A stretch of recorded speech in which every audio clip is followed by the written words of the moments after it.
Get tired of this? Stoneham's chief of police, Grant Baker, asked Tricia. His voice was weary. He looked weary in the glow of the flashing blue lights from his cruiser and those of the Stoneham Fire and Rescue Unit's truck, the visor of his hat beaded with droplets. Yes, especially when it means that not only don't I get to go home to bed, but I didn't get my reward for the day in the form of a lovely gin martini. Tricia sat in the back seat of a Stoneham patrol car, which she shared with an impatient Angelica. "I'll second that," Angelica groused, inspecting the faux leather upholstery that looked none too clean, no doubt wondering if something on it would stain her ivory suit. "I do hope we can wrap this up soon, because now I really need a drink." "Let's go over it again," Baker said. Tricia sighed. "When Carol left my shop, she wasn't holding a copy of A Killing in Madgate." "Are you sure?" Tricia thought about it. "Definitely." "Did you sell any copies of the book before this evening?" "Maybe half a dozen, but they weren't signed like the one you're holding." "Could one of those customers have come to your store this evening to have the author sign it?" "Possibly. I didn't sell any of those copies, but Pixie or Mr. Everett may be able to answer that question." Tricia knew what she needed to tell the chief next, but she felt like a bit of a tattletale doing so. "We did have an incident just after the signing." Baker's brow furrowed. "Oh?" "Yes.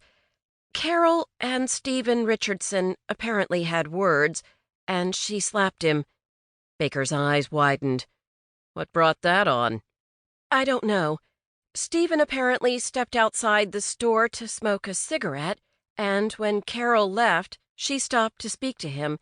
I don't know what was said, but Carol looked extremely angry and," Tricia waved her hand in the air for dramatic flair, "slapped him across the cheek. It must have hurt. She left a mark." "And what did Richardson say about it?" "Nothing." "And you didn't ask?" he pressed. "I didn't want to embarrass him." Baker looked decidedly unhappy. He opened the book to the title page once more. Richardson had signed the book, but only with his name. It hadn't been personalized. "At these signings," he began, "doesn't the author usually write more than just their name?"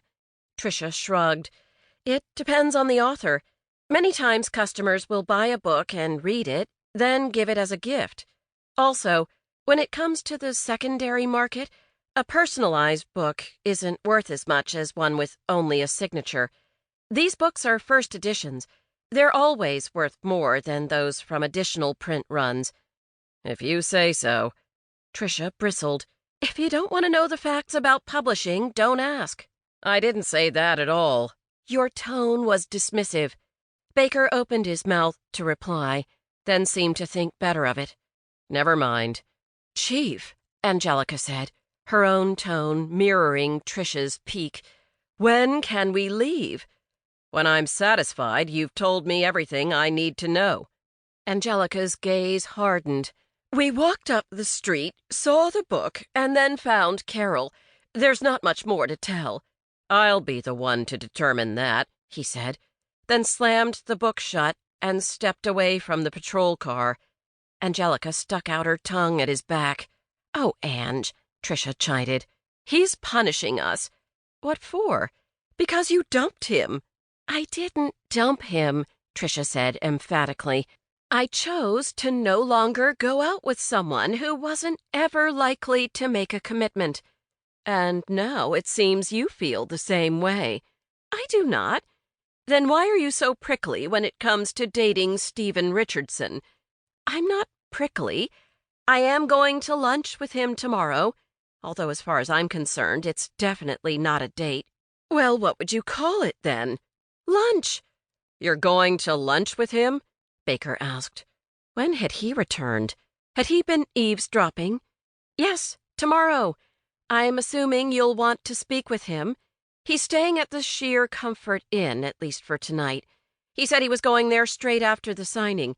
He said he had other business in the village tomorrow morning, too, talking to Russ Smith.